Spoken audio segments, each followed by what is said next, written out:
Good evening, Fernwood. It is your easygoing ally Neil here, and it's time for us to keep it mellow with another episode of Mary Hartman, Mary Hartman. Today we are watching episode 151 from November 1st, 1976. It's the day after Halloween and the day before Election Day. I'm not sure if that means it's going to be a trick or a treat. I believe it's time to do our recap. Last week saw Mary getting settled back into the mental ward after her short break away. On the one hand, she feels like she has a family away from home. On the other hand, Chester Markham has made clear that the plutonium in his Peanuts lunchbox will be used to raise most of southern Ohio on Election Day. Mary has also been working with author Gore Vidal to write a very compelling book about her life. Tom has made friends with a woman named Annie Wiley, who is a recent transplant to Fernwood. They are very clearly on platonic terms, though there is some chemistry that other folks out in the world have noticed. Heather seemed very impressed by Annie's recreational vehicle and also her CB radio. Annie's nickname is Tippy Toes, and that seems somewhat suggestive to other people who have heard it. The Haggers have been struggling with Charlie's lack of sexual response after his loss of a testicle at the end of season 1. Loretta is doing her best to be supportive, but it does seem like Charlie has given up on having any sexuality at all.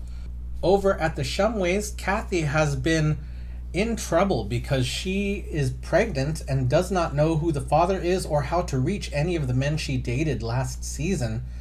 Dr. Furman has suggested that she give up the baby for adoption, and Kathy was pretty offended at that suggestion. And for her part, Martha has been heartbroken since the mysterious disappearance of George. Back at the ward, Nurse Gimble introduced her husband Garth to Mr. Ackerman. Garth has a slick plan to use Mary Hartman's fame to bring a lot of publicity to the mental ward. And while Garth and Nurse Gimble seem to have a lot of affection for each other, Nurse Gimble's numerous mysterious injuries still remain unexplained. On last Friday's episode, Martha got a call from the UFO folks that George has been found. Kathy is considering an abortion, and members of the family are not supportive of that plan.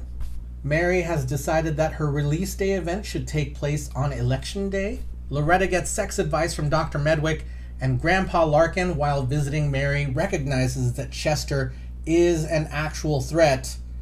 That is all of the recapping my tiny brain can handle. Let us begin.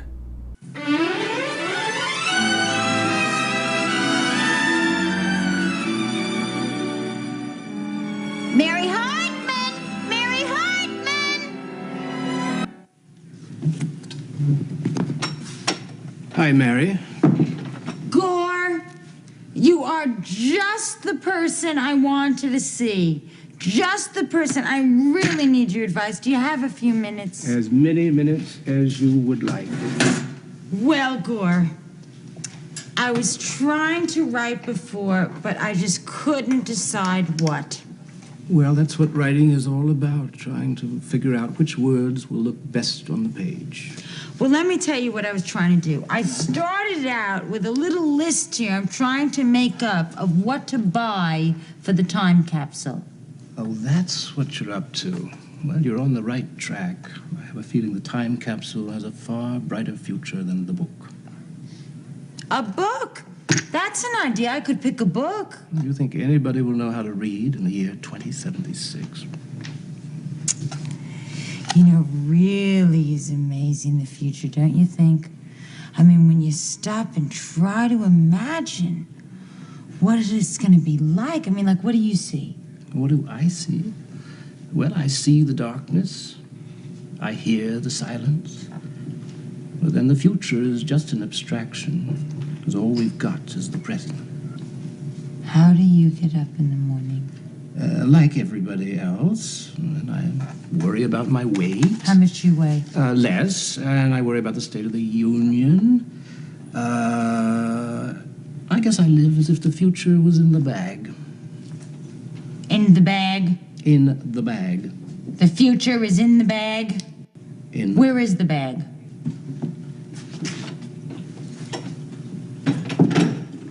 Gore. The future is in the box. In the box? Yes, now tell me what you think of this idea. What about a lunchbox in the capsule? Putting a Peanuts lunchbox in the time capsule. What? Too silly? No. It's a marvelous idea. Really? With a thermos? But a thermos with pictures on it and those balloons with the dialogue coming out of the Lucy, character. Snoopy, Charlie Brown. Oh, it's a brilliant idea. Let me write that down right now. My heavens, do you realize that archaeologists and historians will spend centuries trying to figure out what that lunchbox means? Academic careers will depend on the interpretation of each panel, of each image. Mary, I see the Peanuts lunchbox as the Rosetta Stone, as the Linear B of 1976, a cryptic link between our own semi-literate moment in time and the electronic chaos that is to become. Oh, I love the idea, Mary. And the future, if there is one, will be all the richer for your selection. I really find myself peeking when I talk to you. Thank you, Gore. On behalf of me and the rest of my friends, I would like to thank you for helping me save Ohio.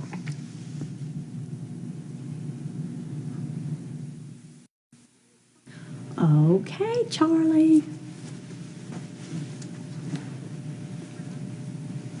Loretta, I can't do this.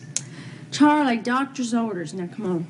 Are you sure that doctor read this in the Bible? Charlie, this part is not from the Bible. This part is another part. So this is kind of the loosening up of all the mistakes you feel about sin and sex and everything. You know, it's kind of like easy off in the oven. You know, that kind of... Easy off? Is that what the doctor said? Really? No, the doctor didn't say that. See, that's just the idea, Charlie. That's the idea of what it is. Now, quit stalling and come on and describe me. Oh. Charlie. Okay, look. If you want to, we can start with my toes if my head's too personal. Okay? So, describe my toes. Charlie, I mean, they're not that bad. Now, come on. Would I need a pedicure? Oh, honey, your toes are 100% perfect, and you don't need anything on them. Very good. See, that's the idea. 100% perfect. Could have been described a little bit more, but you got it. Okay, now my foot. Honey, your foot, your toes, everything is just mind-boggling. It's just beautiful. It's just perfection, honey, and it defies description. Charlie, you've got to describe them. See, we have to use words. It's part of the deal. It's the preliminaries, so you got to have the preliminaries, and you've got to describe. Preliminaries to what, honey? What is the preliminary to? Charlie, see, you have to have kind of a slow build-up to relax, you know? Relax? I dasn't get any more relaxed than I am. If I'm any more relaxed, I'm dead. I'll fall off. Oh, Charlie. Now, look, sit down. Look, what you got to do, the describing is important. Say it's like a race car or drag racer, one of those things, right? Okay, now let's see. For instance, the driver cannot just get into that car right off the bat. He's got to make sure that the engine is in tune, the motor is proper, and all that stuff. And how does he do it? Okay, he gets under the car, slides on them little scooter things, you know, and he works on each individual specific part, right? Getting it working right, getting it together. And then when it is together, he comes back out, he gets in that car, and he sails off. Vroom, vroom, right? It's like that. Sweetheart, I'm going down for a cup of soup. Would you like anything? No. Well, I'll tell you what. If we got any of those tater chips, you know, that was punched up in a can, I want some of those. I'll bring you some. Okay.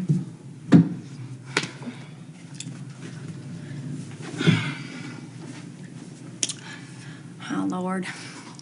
It's me, Loretta Hager, speaking to you again. If I could just take a little teensy bit of your time, I really need to talk to you about my husband, Charlie, you know. Well, I know, Lord, that you're watching over us and you're taking good care of us and everything, you know. And I definitely still have all of my faith that I've ever had, you know, and I'm just hanging right in there because I know that eventually, you know, this is going to get cleared up. But see, unfortunately, Charlie his faith is just beginning to wander a teensy little bit. And I don't know how much longer he could hang on. You know, and if you could possibly give us a little teensy sign, you know, just if it was a one-time only sign, just for right now, you know, to kind of give him some encouragement, you know, we'd really appreciate it. And I think you know what kind of sign I mean, specifically. You know, it's the kind that you in Corinthians you's talking about a lot. Get it? That sign. We could use that. Thank you.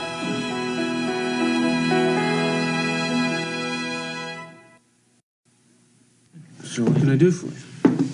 Well, I got a little problem here with Annie Wiley. Tippy toes? Yeah, right.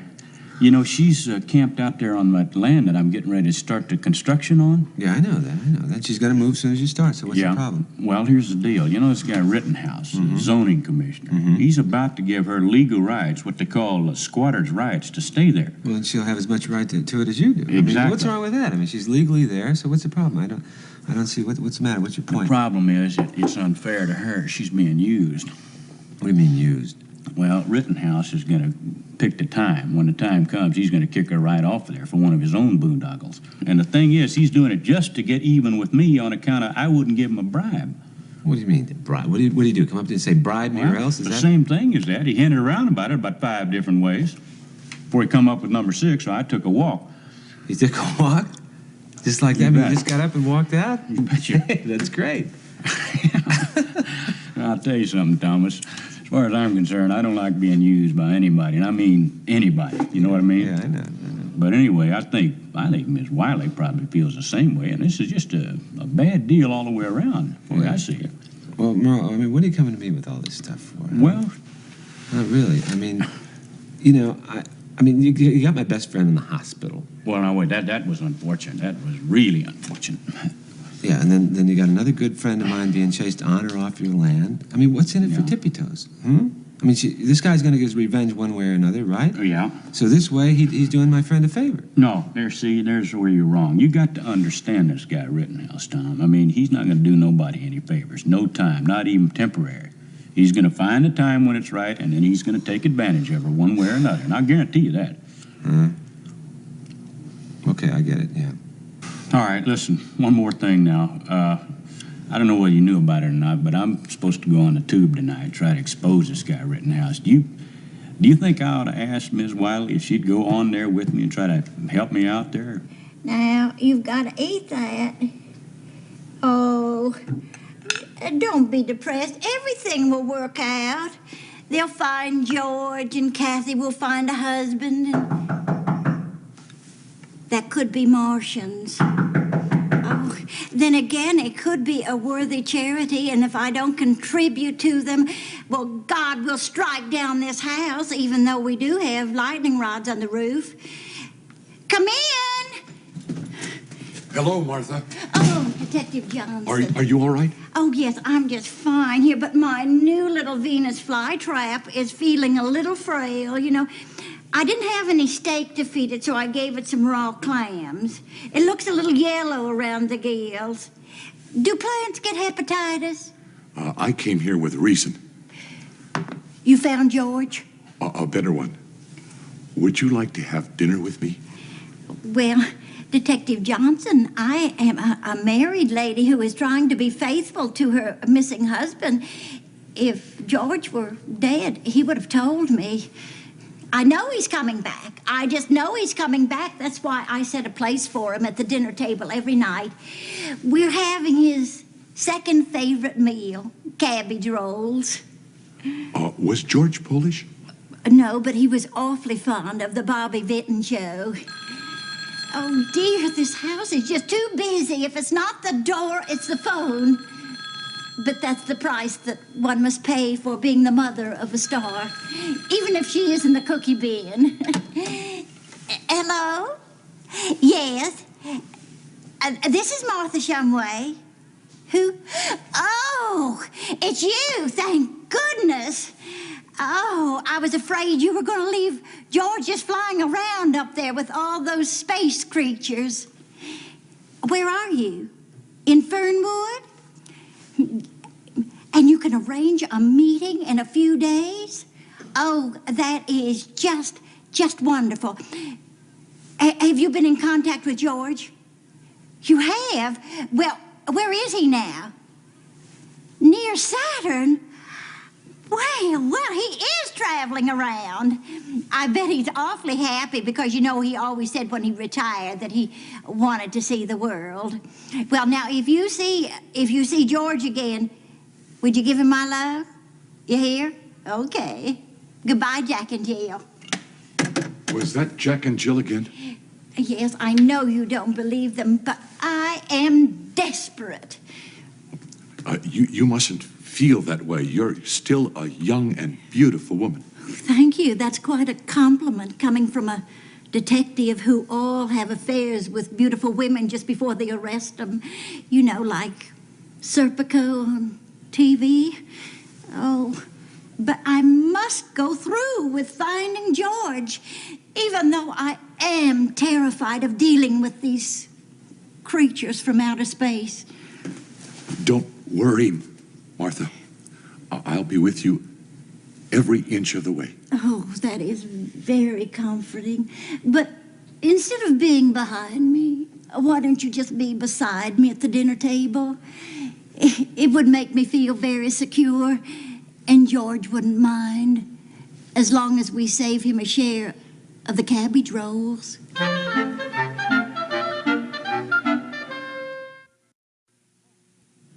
Oh, Lord. What?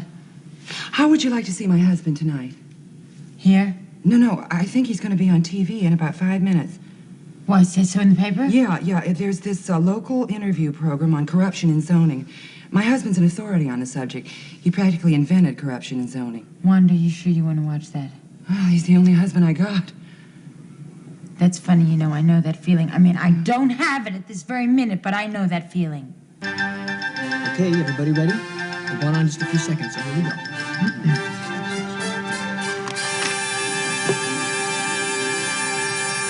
Good evening and bon appetit. This is Cleet Meisenheimer, proudly presenting Channel 6's revolutionary new talk show, TV Dinner. Each week here on TV Dinner, we'll be sitting down with you and your family for an in-depth yet informal evening, a dinner hour filled with live and lively discussion.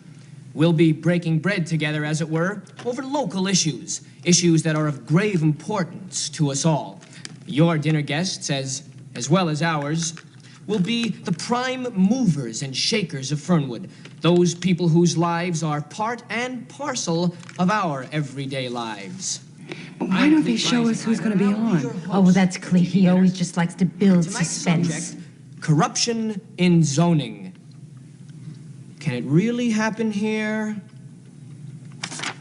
But before we begin, and before I introduce our very, very special guests tonight, I'd like to take a few moments to tell you about the people whose innovation make public service broadcasting possible.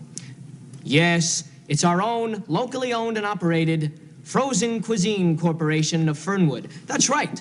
Those are the ones who serve up that goodness me goodness home cooking of oven-ready 4-part platters. Well, let's see. There's vegetables, there's rice, there's protein, and there's my favorite deep dish, dessert. A perfectly balanced dinner for a perfect balance at the bank. Now, on tonight's show, what we'll be eating is the newest creation of the FCC, and what that would be is hardcore beef dinner. The first soy-enriched steak dinner in America that chews like a steak, not like a sponge. That's right. There won't be any beefs about this hardcore beef dinner, so remember the FCC monogram. That's the Frozen Cuisine Corporation next time you and yourn go family shopping. And now let's get on with the show. Our guests on TV Dinner tonight are, ladies first, Mrs. Annie Wiley. Annie, why don't you, by way of introduction, tell our viewing audience a little bit about yourself? Well, Thank you, Clete. My name is Annie Wiley, but I think I'm better known to my CB buddies out there as Tippy Toes. Mary, that's the woman. What woman? Well, the one Tom made a date with. That's the woman? Yeah, I'm pretty sure it is. Doesn't she look a little too old to be dating married men? And that's the man, too. What man, Merle? How do you know Merle? Well, I saw him deliver that speech on television when I was home in my past. Don't you remember? Oh, I adore him. And our third guest is the Commissioner of Zoning, Commissioner Rittenhouse, who obviously needs no introduction. All right, Merle, why don't you go first? Well, Clee, I think you said it. The question here is there corruption in the zoning commission? The answer is yes. Liar.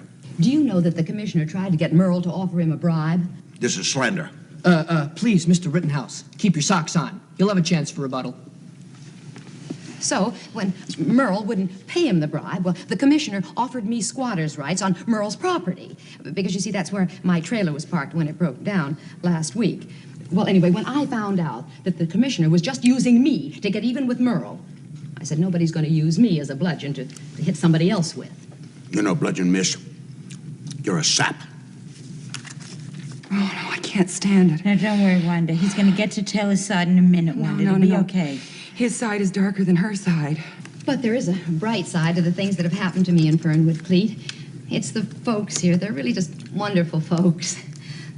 With one exception.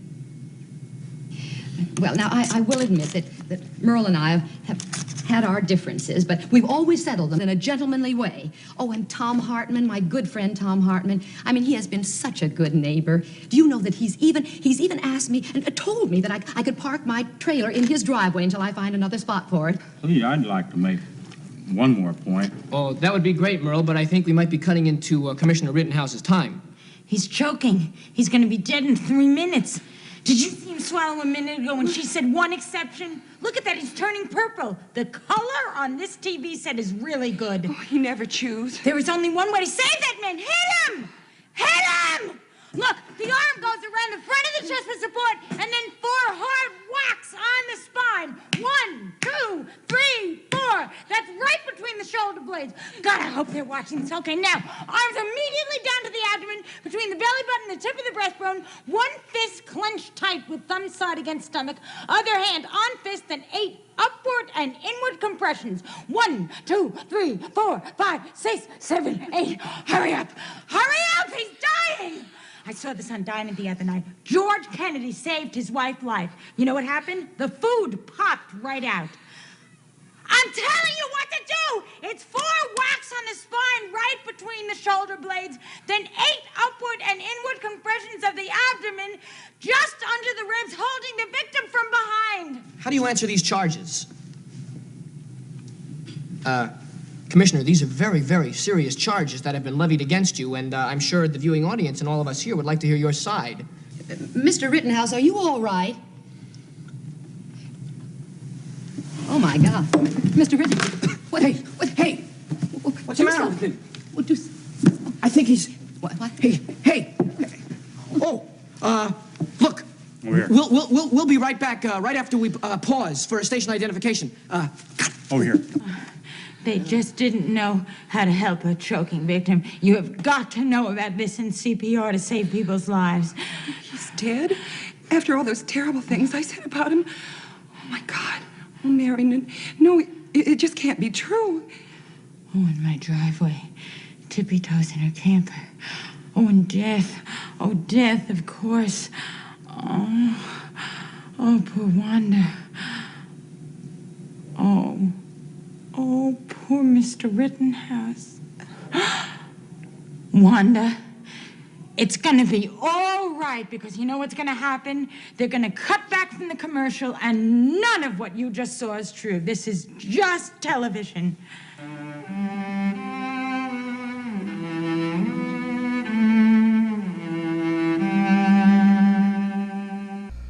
We've got a lot going on in this episode, and before I talk about the episode, I'll just keep you up to date on my life. This morning, the day of shooting, I did an 8-hour crisis intervention Zoom conference. There was a live conference, but I just chose not to leave home so I could shoot with you. But I was very impressed by the keynote speaker this morning. There were a lot of great speakers, but the keynote speaker was a man named Dr. Christian Conti, who does work in anger management and many other things. So I want to share a video from one of his TED Talks right here. That's where I'm putting it. And hey, if that's of interest to you, take a look and share your thoughts on that. But wow, so much stuff. And you know, we got Gore Vidal. I'm not sure how much longer he's going to be guesting on this, but he's been on a half dozen episodes. I feel like pretty good for a celebrity author to just show up and act for weeks on end. But some of it is mainly what's going to go into the time capsule. But I think that Mary is intentionally talking about the time capsule because she's planning to get Chester's nuclear device in the lunchbox and get it put inside of the capsule as a way of keeping it away from Chester, who might blow it up. Now, 100 years from now, if some civilization opened up that time capsule and found nuclear plutonium, that might not be a great present, but hey, at least it keeps everyone in the 20th century alive. I think we're seeing that tomorrow, but I don't know, because the stuff today is pretty nutty. We might be seeing a lot of that. Then we got Charlie and Loretta, and Loretta is doing her best to be supportive of Charlie, and Charlie just won't have it. And the giving up part is scary because it's really easy to give up. I feel like Charlie needs to have someone speak to him that has some level of respect in the field. At this point, he's got Loretta on his side, which is better than not having anyone, and except that he is just writing her off, and that's the sad part. We see Loretta praying for Charlie, and all I can say is I hope that gives her strength. And I don't think, Charlie has to come to it. Charlie has to come to it, and Loretta's encouragement at this point isn't bringing Charlie there, and we need more. Then Martha with Detective Johnson rekindle their flirting. Clearly, Detective Johnson is presuming that George is gone forever, and Martha wants to hold on hope, but she also is very flattered by the invitations that Johnson keeps giving her. And I feel real sad for that Venus flytrap. I hope she can take care of it. I don't know if she knows how to feed it, but I don't want to look up how to feed it because it's a fictional show that was 45 years ago. That plant is either really well fed or really well dead by this point. So then, wowie zowie, Wanda Rittenhouse is with Mary and watches the show that Merle and Annie and Mr. Rittenhouse are on with Cleet. And the accusations are completely in line with what we understand. Mr. Rittenhouse definitely did ask for a bribe, but how do you prove it? However, that TV dinner bite of doom, wow, like I was feeling my Leroy Fetters kind of energy. I was really pretty horrified at that. And we don't know. There might be time to save him, but I don't get the feeling that he will be saved. I don't think there's any saving his life at this point. So we'll see. But it's a gross end for a gross character, and I'm not sure what that means for Wanda in the ward herself. She seems to be able to get out okay, but now what does she have to go to? Woo! That was the start of week 5 of season 2 of Mary Hartman, Mary Hartman. That was a lot to bring to the table. Thank you so much for spending some mellow time with me. Thank you for sharing your thoughts and impressions of the episode, because I appreciate talking to you. Hey, I hope you had a good time. I had a good time with you. I'll see you tomorrow night in Fernwood.